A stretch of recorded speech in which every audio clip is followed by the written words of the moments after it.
विधानसभा सत्र का इस बार पूरा चल पाए, क्योंकि जिस तरह से कल अभिभाषण के दौरान हंगामा हुआ, सत्र पूरा पूरा चलेगा सर। तो मुझे लगता है कि अगर जनता के हित की बात करनी है तो सत्र में सबकी सहभागिता आवश्यक है। पक्ष अपनी जिम्मेवारी निभाए, सरकार को जो सुझाव के लिए कुछ आलोचना करने को मिलता है उनको उसका भी अधिकार है। विधानसभा अध्यक्ष होने के नाते से इस बात को आश्वासन देता हूँ कि मैं बोलने का पूरा अवसर दूंगा अभय पक्ष। सर, विपक्ष कह रहा है कि राज्यपाल ने पूरा अभिभाषण नहीं पढ़ा कल। ये राज्यपाल का अभिभाषण पूरा पढ़ाया जाता है। कई बार ऐसी परंपरा रही है कि राज्यपाल एक लाइन पहले की बात एक लाइन आती है। विपक्ष कह रहा है कि 5 मार्च से भी ज़्यादा बढ़ाया जाए इसको, जिससे जनता का लाभ हो, क्योंकि इस बार 5 छुट्टियां हैं। 5 मार्च आने दीजिए तो उसके बाद ठीक। जो दूसरे की भावनाओं का अतुल प्रधान है।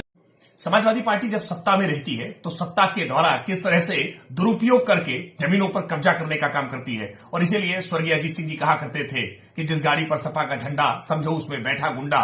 वो जहां पर जमीन पर हाथ रख दिया करते थे वो जमीन उनकी हो जाया करती थी। सफाइयों का नारा है खाली प्लाट हमारा है। अब सत्ता तो नहीं है तो ठगी करने पर उतारू हो गए। समाजवादी पार्टी के पूर्व एमएलसी संलिप्त पाए गए हैं लखनऊ में कि किस तरह से वो लोगों की जमीनों को ठग करके, ठगी के माध्यम से उस पर काबिज होने का प्रयास कर रहे थे, कब्जा करने का प्रयास कर रहे थे। सर माननी चाहिए समाजवादी पार्टी के लोगों को कि सत्ता चली गई, रस्सी जल गई, लेकिन बल नहीं है।